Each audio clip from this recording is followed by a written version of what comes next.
Ladies and gentlemen, I want to start with something that's going to make you uncomfortable. Right now, as you sit here listening to me, 70% of your paycheck is quietly destroying your future.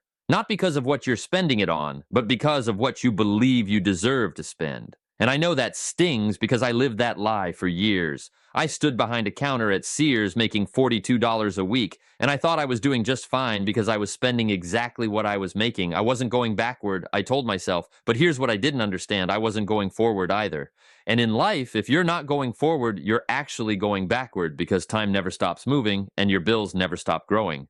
Let me tell you something that changed everything for me. When I was 25 years old, I met a man at a seminar who asked me a question that felt like a punch in the stomach. He said, "Jim, how much money do you make?" And I told him, foolishly proud, "About $57 a week now." And he looked at me with these knowing eyes and said, "That's not your problem. Your problem is what you're doing with that $57. Then he taught me something that would eventually make me a millionaire. He said, after you get your paycheck, the first thing you do is pay yourself. Not 10%, not 5%, 30%. You take 30% right off the top and you put it away like it doesn't exist. You live on the 70. And let me tell you something. If you can't live on 70% of what you're making, you won't be able to live on 100% of what you're making either. Now I'm standing there thinking this man has lost his mind. 30%? I couldn't even imagine saving 10% at that point in my life. I had rent to pay, I had a car that barely ran, I had a wife and a young daughter, and he's telling me to take 30% of my already tiny paycheck and make it disappear? But then he said something that I'll never forget. He said, "Jim, the reason you're broke isn't because you don't make enough money. It's because you haven't taught yourself the discipline of having money." And right there, in that moment, I realized he was absolutely right. I had taught myself how to be broke. I had gotten really, really good at spending every single dollar that came into my hands. I was a master at being poor. And if I could master being poor, why couldn't I master being wealthy? So I went home that night and I sat down with my wife and I said, "We're going to try something crazy. We're going to start living on 70% of what I make." And she looked at me like I'd suggested we move into a cave. She said, "Jim, we're already struggling on 100%. How are we supposed to make it on 70?" And I said, "I don't know, but we're going to figure it out." Because here's what I understood in that moment. If I waited until I made more money to start this practice, I would never start. When I made $60 a week, I'd say I needed to wait until I made 70. When I made 70, I'd wait for 100. There would always be a reason to wait, always be an excuse. The time to start building wealth isn't when you have extra money. The time to start is when you don't. That first month was brutal. I'm not going to lie to you and paint some picture like it was easy, like we just magically learned to live on less, and everything was wonderful. We had to make real sacrifices. We stopped eating out completely. We started buying the cheaper brands at the grocery store. We cut back on everything that wasn't absolutely essential. And there were nights when I lay awake wondering if I'd made a terrible mistake, if I was putting my family through unnecessary hardship for some pie-in-the-sky dream that a stranger had planted in my head. But then something interesting started to happen. After about 3 months of living on 70%, we stopped noticing the difference. We adapted. Human beings are incredibly adaptable creatures. We can get used to almost anything if we're forced to. And we were forced to live on less, so we figured it out.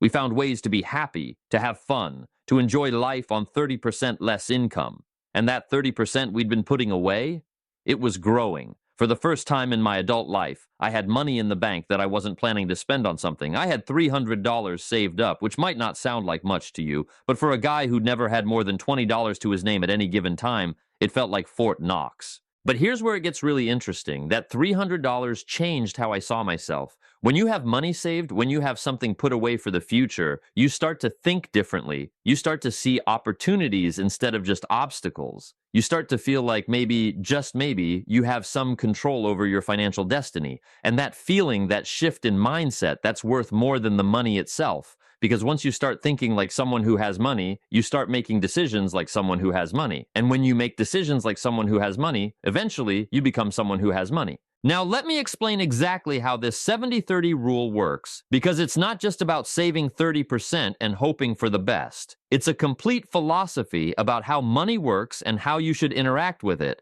When that paycheck comes in, you immediately divide it. 30% goes into 3 different categories. 10% is for charity, for giving back, for being part of the solution in your community. This is non-negotiable. You might think, "Jim, I can barely take care of myself. How am I supposed to give money away?" But I'm telling you, if you don't learn to give when you have a little, you'll never give when you have a lot. Generosity is a muscle. You have to exercise it.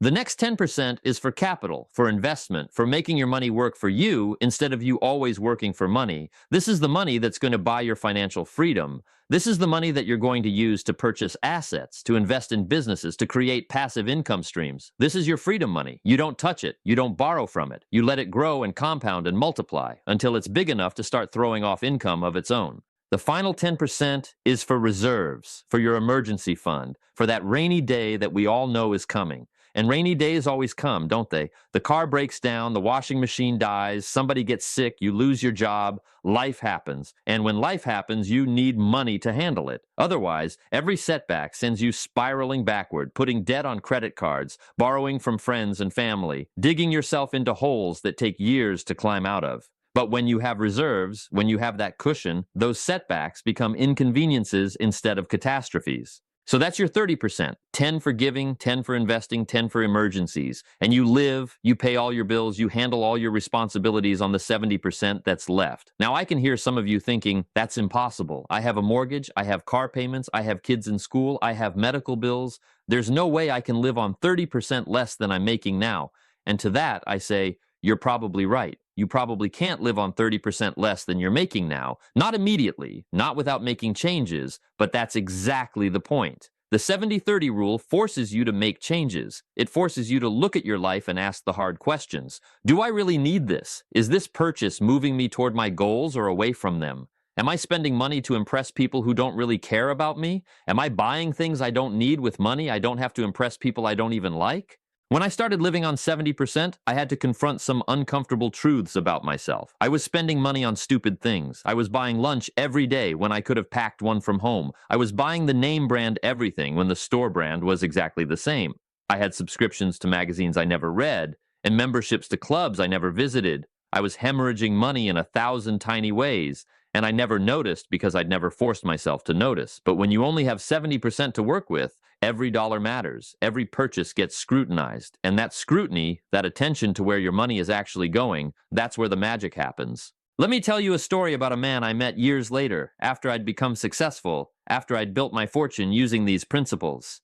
His name was Robert, and he came up to me after one of my seminars in tears. He said, "Jim, I make $150,000 a year, and I have nothing. I'm drowning in debt. My credit cards are maxed out. I'm 2 months behind on my mortgage. How is that possible?" And I asked him the same question that man asked me all those years ago. I said, "Robert, what are you doing with that 150,000?"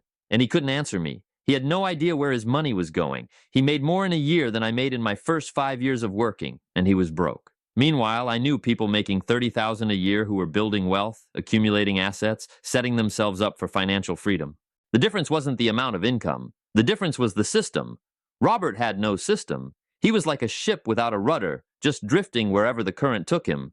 Every dollar that came in went right back out again, and he had nothing to show for years and years of work. But the people who were building wealth on modest incomes, they had a system. They knew exactly where every dollar was going. They paid themselves first. They lived on less than they made. They made their money work for them instead of working their whole lives for money. I worked with Robert for about 6 months, and we completely restructured his financial life. We put him on the 70-30 plan, and at first, he resisted hard. He said, "Jim, you don't understand. I have a certain lifestyle. I have a reputation to maintain. People expect things from me." And I said, "Well, Robert, let me ask you something. Is this lifestyle making you happy? Is this reputation feeding your family? Are these expectations building your future?"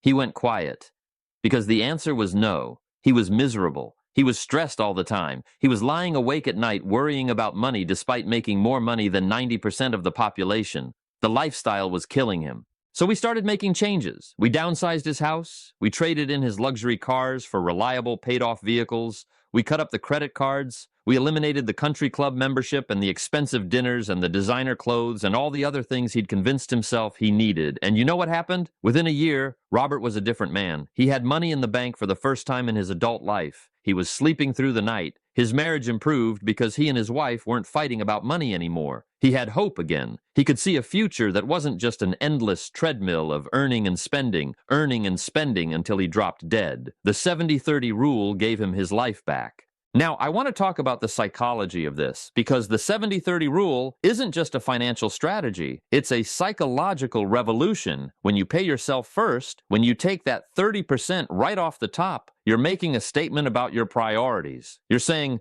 my future is more important than my immediate gratification. My long-term security is more valuable than whatever thing I think I want to buy right now. And that statement, repeated week after week, month after month, year after year, that statement rewires your brain. It changes who you are at a fundamental level. Most people, and I was guilty of this too for years, they pay everyone else first. They pay the landlord, they pay the car company, they pay the credit card companies, they pay the electric company, they pay the cable company, they pay everyone with a bill and a mailing address, and then if there's anything left over, maybe they pay themselves, but there's never anything left over, is there? There's always one more bill, one more expense, one more thing that needs to be handled, so they end up paying everyone except the most important person in the equation, themselves. When you flip that script, when you pay yourself first, you're taking control. You're saying, I matter, my dreams matter, my family's future matters. And there's something powerful about that. It's empowering. It makes you stand a little taller, breathe a little easier, smile a little more. Because you're not a victim anymore. You're not at the mercy of circumstances and employers and economic conditions. You're building something. You're creating something. You're actively constructing the life you want instead of passively accepting the life you've been given. I remember about 2 years into my journey with the 70-30 rule, I had accumulated about $5,000 in my investment account. $5,000. That was more money than I'd ever had in my life. And I was working with a mentor at the time who said, Jim, it's time to put that money to work. So we found a small investment opportunity, a little piece of real estate that needed some work. We bought it, fixed it up, and sold it 6 months later for a profit of $1,500. $1,500 that I didn't have to trade my time for. $1,500 that came from my money working instead of me working. And in that moment, I understood something profound. I understood what the wealthy have always known. Money can make money. Your dollars can multiply. You can create income streams that don't require you to show up somewhere and punch a clock. That $1,500 profit went right back into the investment account, and we found another opportunity, and another, and each time the account grew a little more. The opportunities got a little bigger. The profits got a little larger. It was like a snowball rolling down a hill, gathering more snow with every rotation. And all of it started with that decision to live on 70% and invest the rest. If I hadn't made that decision, if I'd kept spending every dollar I earned, I'd probably still be working some job I hated, coming home exhausted every night, wondering why life was so hard. Let me share something else with you, something that most people don't want to hear. The reason most people are broke has nothing to do with how much they make and everything to do with their philosophy about money. I've known people who made millions and lost it all. I've known people who inherited fortunes and squandered them. I've known people who won the lottery and ended up worse off than before they won. Why? Because they had a broke person's philosophy. They thought money was for spending. They thought the purpose of earning was to buy things, to impress people, to satisfy every desire and impulse as soon as it arose. They never learned to pay themselves first. They never learned the discipline of delayed gratification. They never learned that real wealth isn't about what you spend. It's about what you keep. There's a quote I love. I don't remember who said it first, but it goes like this. It's not what you earn, it's what you keep. It's not what you spend, it's what you save. It's not what you accumulate, it's what you do with what you accumulate. That's wisdom right there. You can earn $1 million a year and be broke if you spend $1,010,000. You can earn $50,000 a year and be wealthy if you spend $35,000 and invest the rest wisely. The amount isn't the issue. The system is the issue. The philosophy is the issue. The habits are the issue. When I teach the 70-30 rule, people always ask me, Jim, what if I'm in debt? What if I owe credit card companies and banks and I'm barely keeping my head above water? Should I still follow this rule? And my answer is yes, especially yes if you're in debt. Because debt is a symptom of the same disease that the 70-30 rule cures. Debt happens when you consistently spend more than you make. It happens when you pay everyone else first and never pay yourself.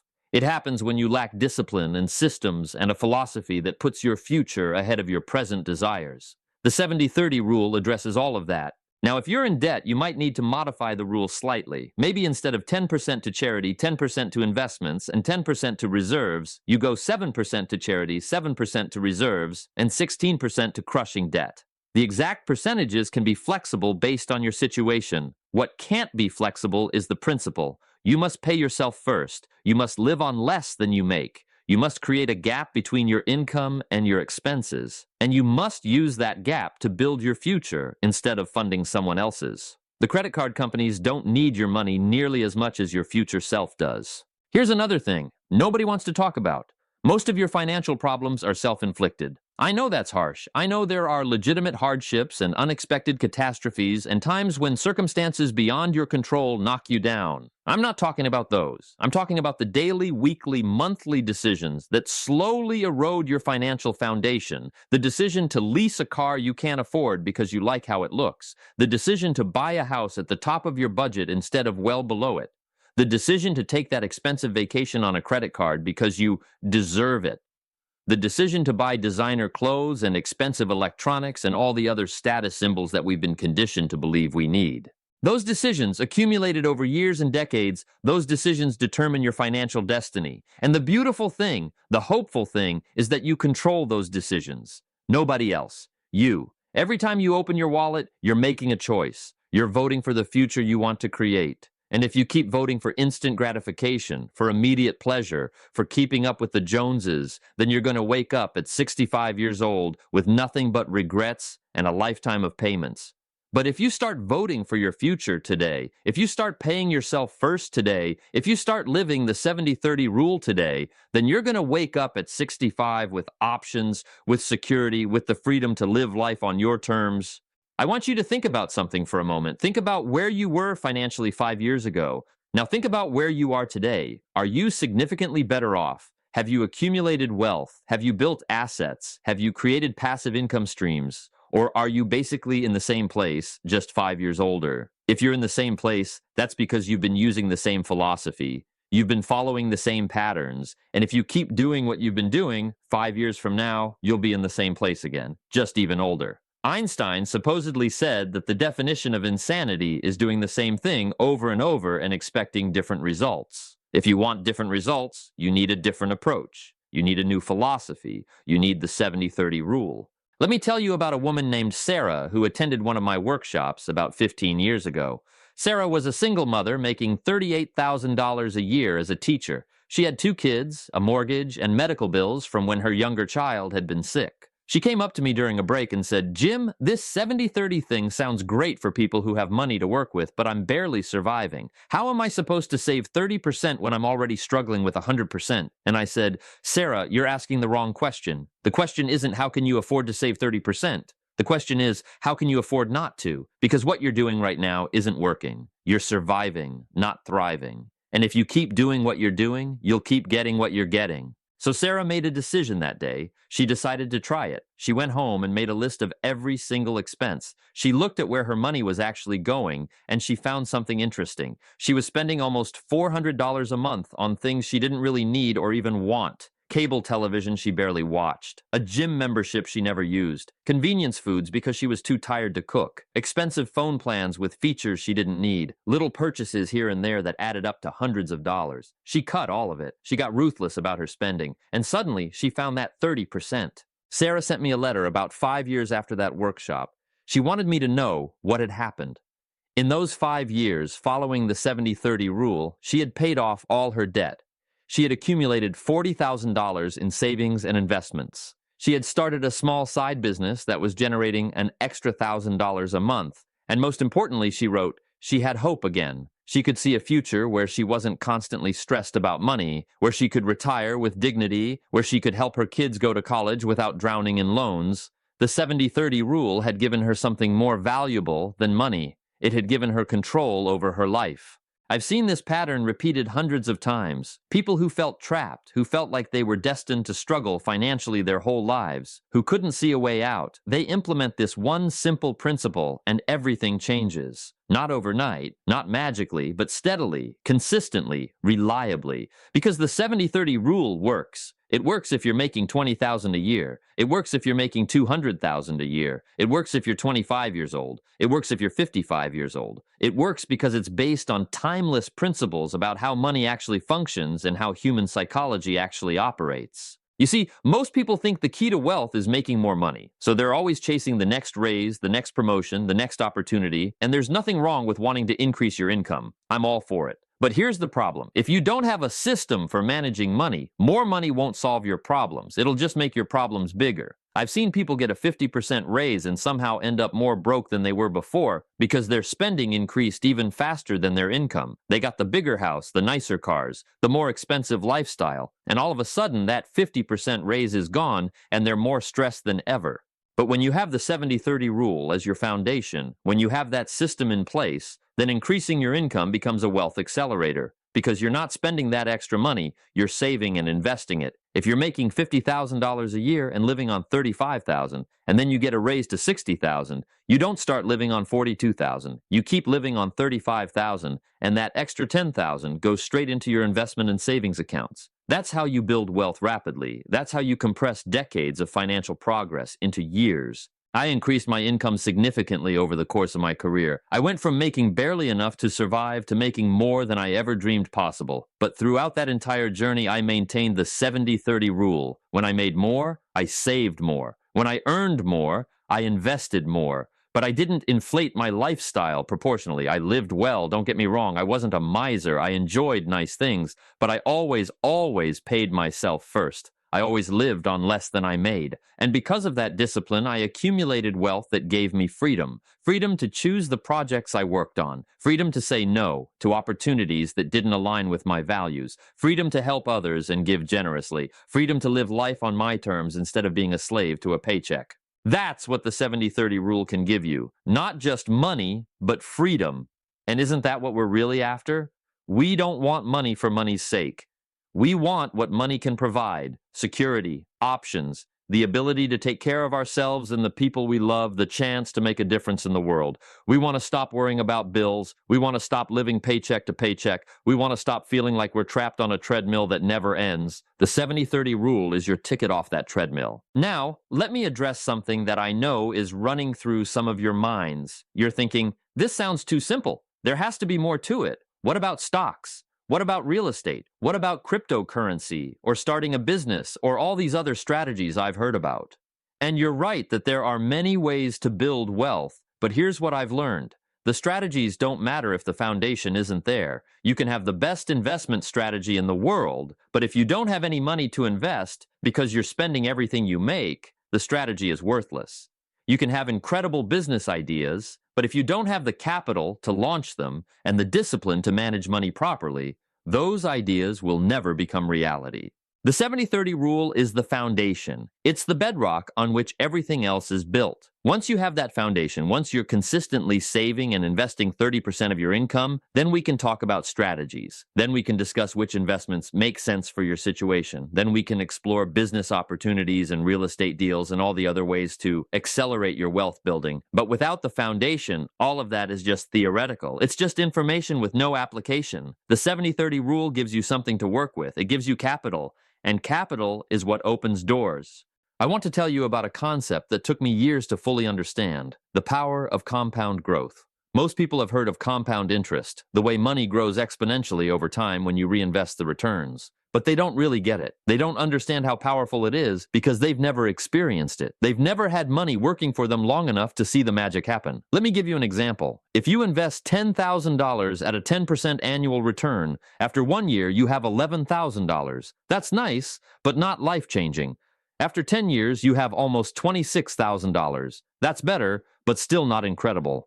But after 30 years, you have over $174,000. And after 40 years, you have over $450,000 from a single $10,000 investment that you never added to. Now imagine you're not just making a one-time investment. Imagine you're following the 70-30 rule and you're consistently adding to that investment every single month. Let's say you invest $500 a month at 10% annual returns. After 10 years, you've invested $60,000 of your own money, but your account is worth over $100,000. After 20 years, you've invested $120,000, but your account is worth over $380,000. After 30 years, you've invested $180,000, but your account is worth over $1 million. That's the power of compound growth combined with consistent investment. That's what the 70-30 rule makes possible. But most people never experience this because they never start. Or they start and then stop when things get hard. They save for a few months and then they see something they want to buy and they raid their savings. they invest for a year, and then there's an emergency, and they liquidate everything. They never stay consistent long enough to let the magic happen. And that's the tragedy. Because the magic is real, the math works, the principles are sound, but they require patience and discipline and faith that if you keep doing the right things, eventually you'll get the right results. I think about the me from 40 years ago, the young man making barely enough to survive, the guy who thought he'd always struggle financially, who couldn't imagine having $1,000 in the bank, let alone $1 million. If I could go back and tell him one thing, it would be this. Start now. Start with whatever you have. Don't wait until you make more money. Don't wait until circumstances are perfect. Don't wait until you feel ready. Just start. Start paying yourself first. Start living on 70%. Start building the foundation. Because every day you wait is a day of compound growth you're giving up. Every month you delay is momentum you're losing. Every year you postpone is wealth you're leaving on the table. The best time to start was 20 years ago. The second best time is today, right now, this moment. Because here's the truth. Your financial situation 20 years from now is being determined by the decisions you make today. Not tomorrow, not next week, not when you get that raise or when the kids are older or when things settle down. Today, this conversation we're having right now, this could be the turning point. This could be the moment you look back on years from now and say, that's when everything changed. That's when I stopped making excuses and started making progress. Let me share one more story with you before we wrap up. About 10 years ago, I met two brothers, Michael and David. They were both in their early 30s, both college educated, both working in similar fields, making similar money, around $65,000 a year each. Michael heard me speak about the 70-30 rule and decided to implement it immediately. He started living on $45,000 a year and saving $20,000. It was hard at first. He had to make sacrifices. He drove an older car. He lived in a modest apartment. He didn't take expensive vacations, but he stayed consistent. David, on the other hand, thought the 70-30 rule sounded too extreme. He decided he'd save 10% instead, which seemed more reasonable to him. He lived a more comfortable lifestyle. Nicer apartment, newer car, regular vacations. He felt like he was striking a good balance between enjoying today and preparing for tomorrow. Fast forward 10 years. Michael, who'd been saving and investing $20,000 a year with decent returns, had accumulated almost $300,000 in assets. He'd also used some of that capital to start a side business that was now generating additional income. He had options. He had security. He had momentum. David, who'd been saving $500 a year, had accumulated about $90,000. Nothing to sneeze at, certainly better than nothing, but nowhere near the financial freedom his brother had achieved. And here's the thing, they'd both earned roughly the same amount of money over those 10 years, around $650,000 each, but Michael kept $300,000 of it, David kept $90,000 of it. The difference wasn't income. The difference was the system. The difference was philosophy. The difference was discipline. When I caught up with them recently, David admitted something to me. He said, "Jim, I thought Michael was crazy when he started living on so much less than he made. I thought he was missing out on life. But now I look at where he is and where I am, and I realize I'm the one who was crazy. I sacrificed my future for comforts I don't even remember. I spent tens of thousands of dollars on things that are gone now, that meant nothing, that added nothing to my life. And Michael, he invested in his future, and now his future is here, and it's amazing. I wish I'd listened." Don't be David. Don't wait until it's 10 years later to realize you should have started today. Don't waste the next decade living the same patterns that haven't worked for you so far. Make the change now. Implement the 70-30 rule now. It won't be easy. You'll have to make sacrifices. You'll have to make hard choices. You'll have to say no to things you want in order to say yes to things you need. But I promise you, I absolutely promise you, if you stay consistent with this principle, 5 years from now, you'll be in a completely different place financially. 10 years from now, you'll be amazed at what you've built. And 20 years from now, you'll be living a life that most people only dream about. The 70-30 rule made me rich, not just financially, though it certainly did that. It made me rich in options, in freedom, in peace of mind, in the ability to live life on my terms. And it can do the same for you. It doesn't matter where you're starting from. It doesn't matter what mistakes you've made in the past. It doesn't matter how old you are or how much you currently make. What matters is what you decide to do from this point forward. What matters is whether you're going to keep doing what you've always done or whether you're going to try something different. I challenge you to do this. For the next 90 days, live the 70-30 rule. Just 90 days, 3 months.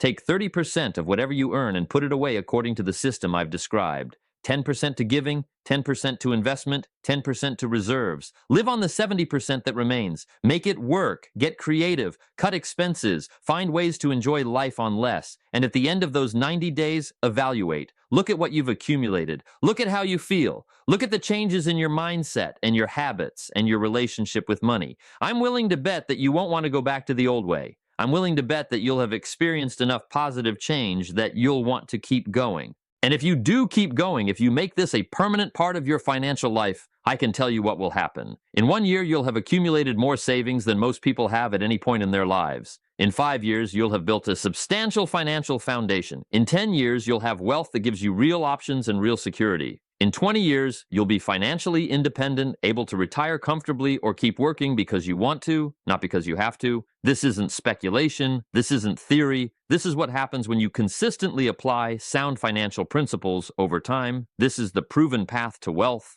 The only question is whether you'll walk it, whether you'll make the decision today, right now, to change your financial trajectory, whether you'll choose your future over your present impulses, whether you'll pay yourself first. I can't make that decision for you. Nobody can. This is your life, your money, your future. But I can tell you this. I've never met anyone who regretted saving and investing. I've never met anyone who wished they'd spent more and saved less. I've never met anyone who said, I wish I hadn't built wealth. I wish I'd stayed broke. But I've met thousands of people who regretted not starting sooner, thousands who wished they'd been more disciplined, thousands who looked back with regret on all the money they'd wasted on things that didn't matter. Don't let that be you. Don't wake up at 50 or 60 years old wishing you'd made better choices. Make the better choice now. Start today. Live the 70-30 rule. Pay yourself first. Build your future while you still have time to let compound growth work its magic.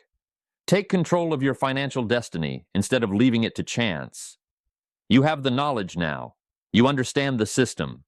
The only thing standing between you and financial freedom is the decision to start and the discipline to continue. I believe in you. I believe you can do this. I believe that if a guy like me, who started with nothing, who made every mistake in the book, who was broke and clueless and had no advantages, if I can build wealth using these principles, then so can you. You have everything you need. You just need to use it. You need to apply it. You need to make today the day that everything changes. Will you do that? Will you commit to the 70-30 rule? Will you pay yourself first? Will you live on less than you make? Will you build the future you deserve? The choice is yours, but make it now. Make